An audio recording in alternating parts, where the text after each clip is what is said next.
ভাবছেন দ্রুত ওজন কমাবেন কিভাবে? তাহলে এই টিপসটি হতে পারে আপনার জন্য সহজ ও মজাদার। ভাবুন তো, যেখানে স্বাস্থ্যবান মানুষের জন্য ঘি ছিল ভয়ের নাম, সেখানে ঘি হয়ে উঠেছে ওজন কমানোর গোপন অস্ত্র।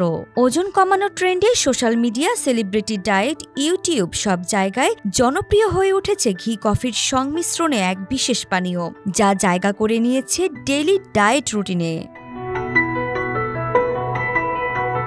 ভাবছেন কি করে তৈরি করবেন এই পানীয়? তাহলে চলুন জানা যাক। ঘি কফি মূলত সাধারণ কফির সঙ্গে 1 চামচ ঘি মিশিয়ে তৈরি করা হয়, তবে মাঝে মধ্যে নারকেল তেল বা এমসিটি অয়েল এই পানীয়টির সাথে যোগ করতে পারেন। বিশেষ করে যারা কিটো ডায়েট করেন তাদের মাঝে এই পদ্ধতিটি জনপ্রিয়, কারণ এতে চিনির পরিবর্তে প্রাকৃতিক ফ্যাট যোগ হয়, যা দীর্ঘ সময় পেট ভরা রাখে এবং শরীরকে কিটোসিসে যেতে সহায়তা করে।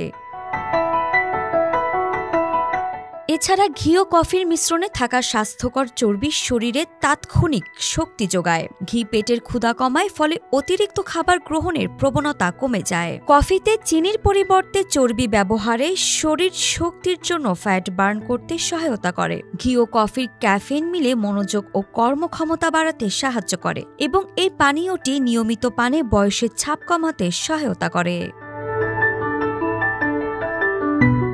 বিশেষজ্ঞরা বলছেন ঘি কফি হালকা নাশতার বিকল্প হতে পারে, তবে এটি একমাত্র সমাধান নয়। সুষম খাদ্য পরিকল্পনা ও নিয়মিত ব্যায়ামের সঙ্গে পানীয় গ্রহণ করলে সঠিক কার্যকারিতা পাওয়া যাবে। পুষ্টিবিদের মতে এই পানীয়টি সবার জন্য উপযোগী নয়, বিশেষ করে যাদের উচ্চ কোলেস্টেরল বা লিভার সমস্যা আছে। তাদের ঘি খাওয়ার আগে অবশ্যই চিকিৎসকের পরামর্শ নেওয়া উচিত। এমনকি অতিরিক্ত ঘি বা কফি গ্রহণে হজম সমস্যা বা অনিদ্রা হতে পারে, তাই পরিমিত পান করা উচিত। আরিফা জাহান প্রিনন, বিডি আর্কাইভ।